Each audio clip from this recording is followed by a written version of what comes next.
भगवान विष्णु का पहला अवतार मत्स्य अवतार, दूसरा अवतार कूर्म अवतार, दोनों का ही संबंध जल से है। जल अर्थात एक जीवन का नैसर्गिक प्रवाह, प्राकृतिक प्रवाह।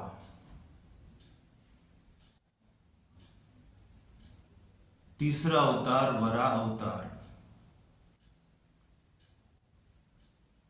जो प्रतीक है कि प्राकृतिक जो प्रवाह है जीवन का,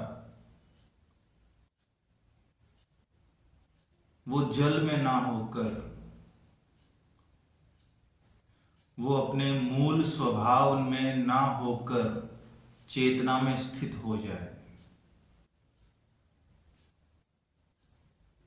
जब भगवान विष्णु का तीसरा अवतार होता है वराह के रूप में,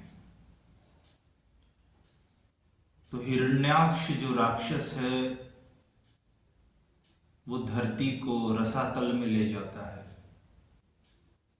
तो वराह अवतार के द्वारा संपूर्ण सृष्टि को लिबरेट किया जाता है, सृष्टि का उत्थान किया जाता है, जल में से निकाल कर फिर से उस स्थिति में लाया जाता है जहां जीवन का प्रवाह चेतना में स्थित हो सके, होश पूर्वक जीवन संसार में प्रसारित हो सके।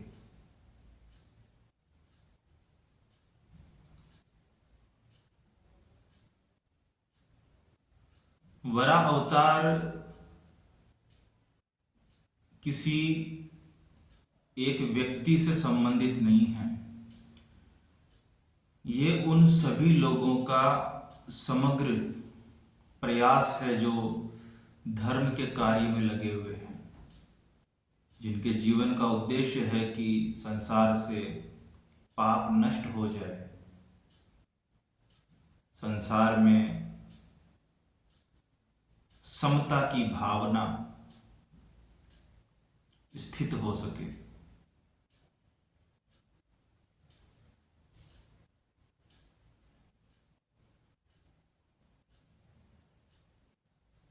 और जब भी कोई ऐसा व्यक्ति जो सचमुच धर्म के कार्य में लगा हुआ है, सचमुच वो संसार का उत्थान चाहता है, वो हमें दुश्मन लगता है। ऐसा व्यक्ति दुश्मन ही होगा। डॉक्टर को कोई पसंद थोड़ी न करता है। डॉक्टर आपको दवा देता है कड़वी, डॉक्टर आपको परहेज करने को बोलता है, बहुत बुरा लगता है हमें। कोई नहीं जाना चाहता डॉक्टर के पास, चिकित्सक के पास कोई नहीं जाना चाहता। इसीलिए प्रतीक बनाया गया कि सूअर का प्रतीक बनाया जाए, क्योंकि सूअर को कोई पसंद नहीं करता। मत्स्य अवतार को सब पसंद करते हैं। हम अपने घर में मछली पालते हैं, लोग तो कछुए को भी पालते हैं, लेकिन सूअर कोई नहीं पालता। तो ऐसा कोई व्यक्ति जो सच में धार्मिक होगा, समाज उसे कभी भी एक्सेप्ट नहीं करेगा। धार्मिक व्यक्ति समाज स्वीकार नहीं करता, क्योंकि वो अड़चन पैदा करता है, लोगों को बेहोशी से निकालने का प्रयास करता है, तो समाज को दिक्कत होती है। इसलिए प्रतीक बनाया गया कि ऐसा ही होगा। जिस दिन कोई सच में व्यक्ति ऐसा सामने आ गया जो वास्तविक रूप से संसार का कल्याण चाहता है, तो समाज उसके विरोध में खड़ा हो जाता है।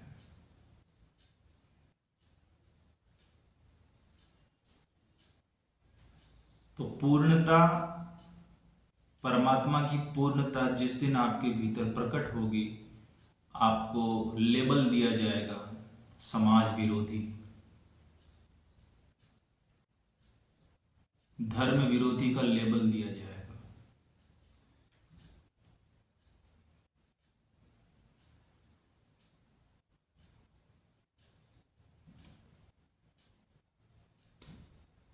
क्योंकि ऐसा व्यक्ति होगा वो आपको कुछ कहेगा कि ये करो, ये मत करो, ये सही है, ये गलत है, वो बताने का प्रयास करेगा।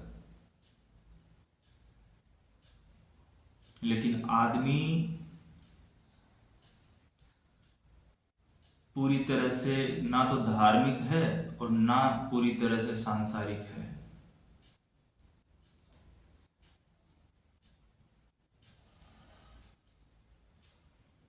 जागृत व्यक्ति आपसे कहेगा कि लहसुन प्याज मत खाइए, आप कहेंगे कि कौन से शास्त्र में लिखा है।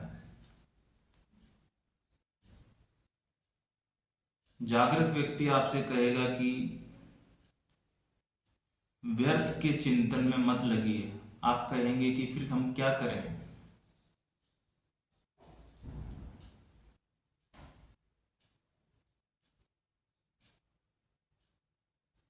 भगवान पूरी तरह से जीवन में उतरे तो हमें धर्म को पूरा ही अपनाना पड़ेगा ना। अगर ये रिक्वायरमेंट है कि जीवन में पूर्ण पवित्रता हो, वरा अवतार की तरह परमात्मा पूरी तरह से प्रकट हो जाए, तो हमें लहसुन प्याज छोड़ना होगा, हमें शराब छोड़नी होगी। एक तरफ हम भगवान भी चाहते हैं और दूसरी तरफ हम संसार के मजे भी लेना चाहते हैं, ये कैसे संभव है। तो वरा अवतार पूर्णता का प्रतीक है। परमात्मा को अपने जीवन में पूरा उतरने दीजिए। ये एक ऐसा अमृत है, परमात्मा ऐसा अमृत है जिसकी एक बूंद भी यदि आपने छोड़ दी तो फिर वो पूरा नहीं उतर पाएगा, वो अधूरा ही रहेगा।